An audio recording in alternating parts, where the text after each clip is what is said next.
Hello guys, तो आज इस वीडियो में मैं एक्सप्लेन करने जा रहा हूँ एक हॉरर थ्रिलर मूवी जिसका नाम है टॉक टू मी, जो कि साल 2023 में रिलीज़ हुआ था, जिसे डायरेक्ट किया है डैनी और माइकल फिलिप ने।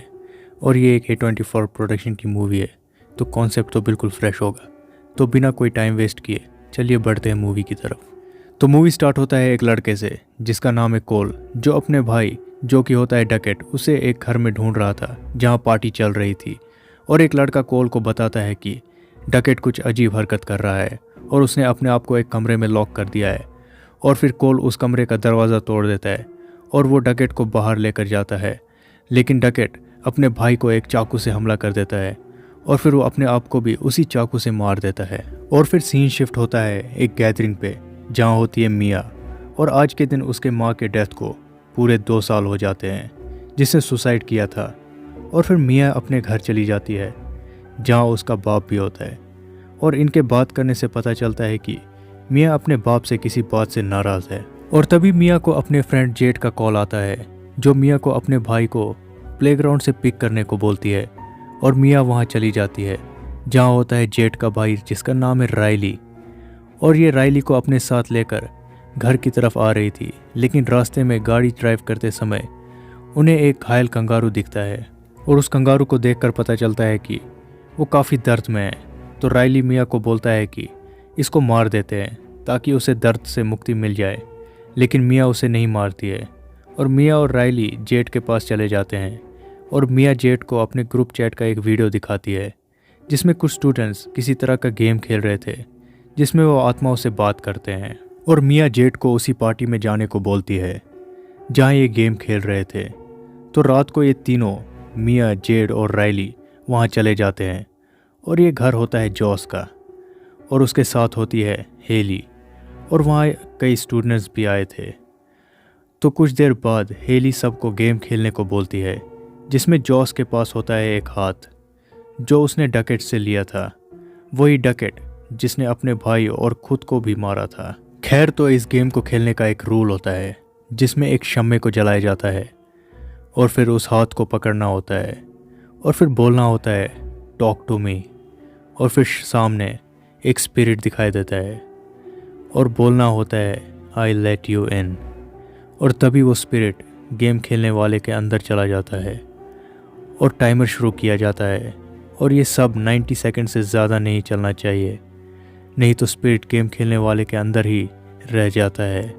और जॉस कहता है कि अगर गेम खेलते समय तुम्हारी मौत हो जाए तो वो स्पिरिट तुम्हारा पीछा कभी नहीं छोड़ेगा। और फिर ये लोग गेम खेलने लगते हैं और पहले खेलती है मिया, क्योंकि जेड को लगता है कि ये सब फेक है।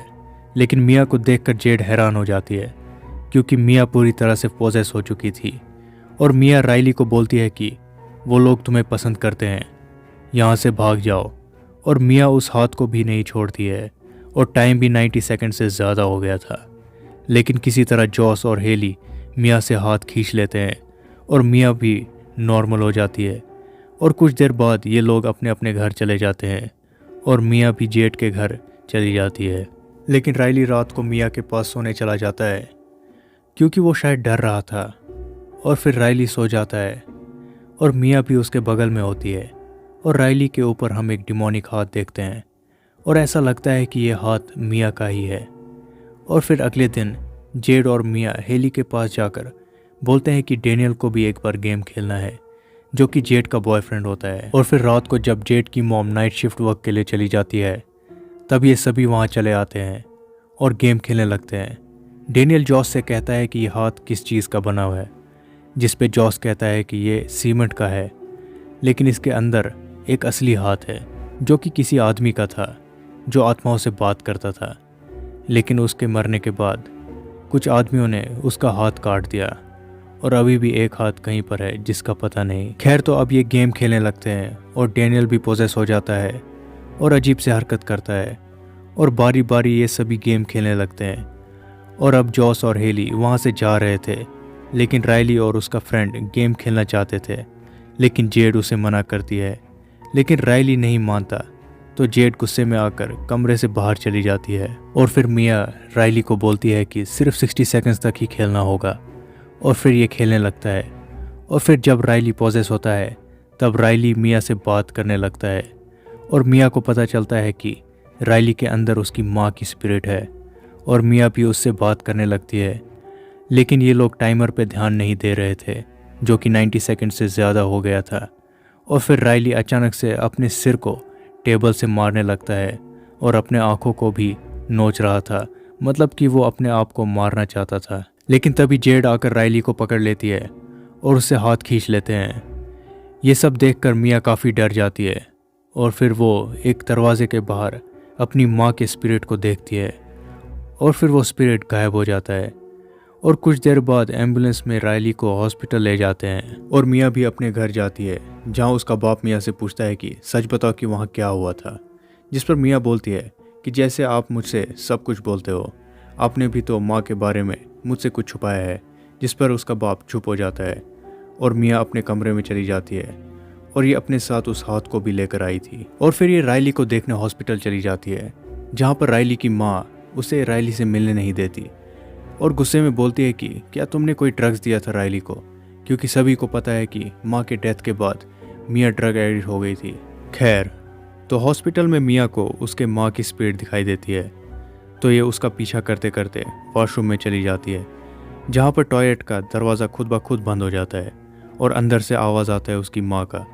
तो मिया दरवाजे को धक्का देकर खोलती है, पर उधर कोई नहीं होता है और मिया परेशान होकर बाहर रोने लगती है। और डैनियल वहाँ आता है और ये दोनों मिया के घर चले जाते हैं। असल में डैनियल मिया का एक्स बॉयफ्रेंड है। और फिर ये दोनों सो जाते हैं और मिया सपने में अपने माँ की लाश को और बाप को उसकी तरफ देखते हुए देखती है और ये जाग जाती है और ये देखती है कि एक औरत की स्पिरिट डैनियल के पास आकर उसके पैर को अपने मुंह में डाल रही थी और मिया ज़ोर ज़ोर से चिल्लाकर डैनियल को जगा रही थी। और फिर डैनियल जाग जाता है और वो देखता है कि मिया उसके पैर को चूस रही थी और मिया यहाँ पर काइंड ऑफ पॉजेस हो गई थी और मिया भी वापस ठीक हो जाती है। लेकिन डैनियल गुस्से में वहाँ से चला जाता है और मिया भी अपने आप से काफ़ी परेशान और कंफ्यूज हो गई थी और वो खुद को थप्पड़ मारने लगती है, क्योंकि उसे लग रहा था कि वो शायद अभी भी नींद में है, लेकिन वो जागी हुई थी।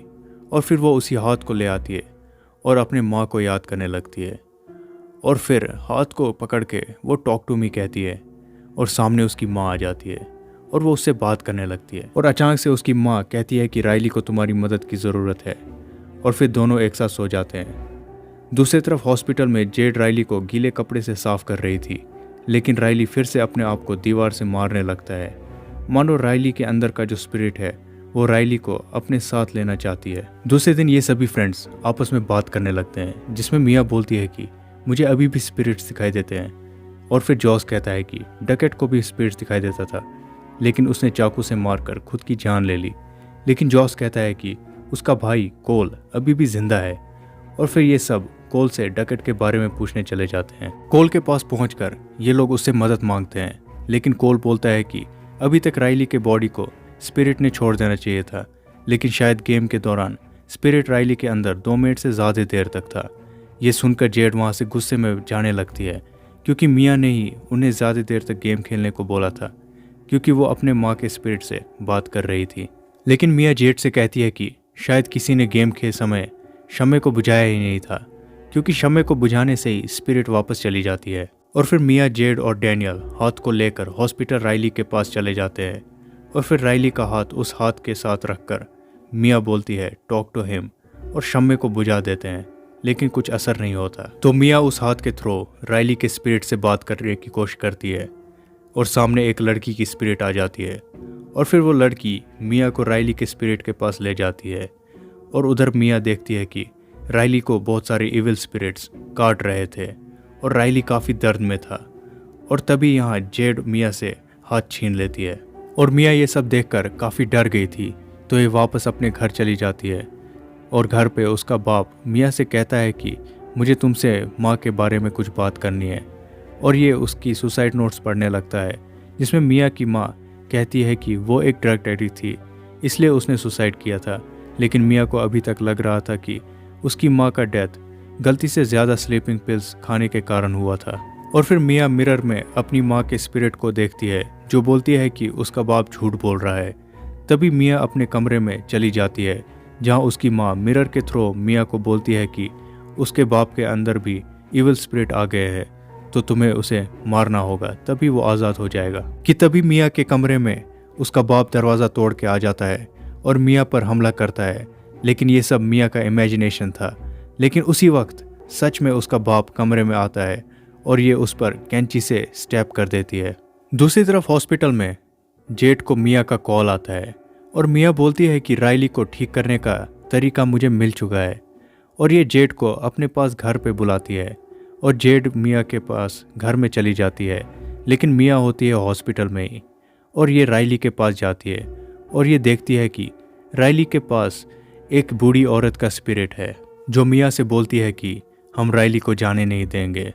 और मिया को हॉस्पिटल के मिरर में मूवी के स्टार्टिंग का घायल कंगारू दिखाई देता है। दूसरी तरफ जेड घर पहुंच के देखती है कि मिया का बाप पूरी तरह से घायल है, तो ये वापस हॉस्पिटल आती है। लेकिन यहाँ मिया राइली को लेकर हाईवे रोड की तरफ जाती है और यहाँ पीछे से जेड भी मिया को रोकने के लिए आती है।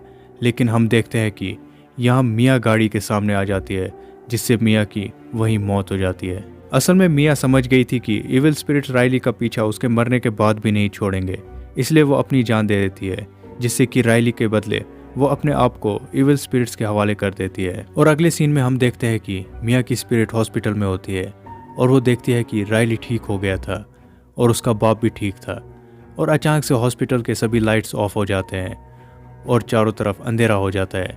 और फिर कुछ दूरी पे एक शम्मा जलता है और मिया उसके पास जाती है, जहाँ एक इंसानी हाथ होता है, जिसके साथ हाथ मिलाने पर सामने कुछ लोग होते हैं। यानी कि जिस हाथ से मिया स्पिरिट से कांटेक्ट करती थी, अब वो हाथ किसी और के पास है और सामने मिया की ही स्पिरिट है। और फिर ये मूवी यहीं ख़त्म हो जाती है।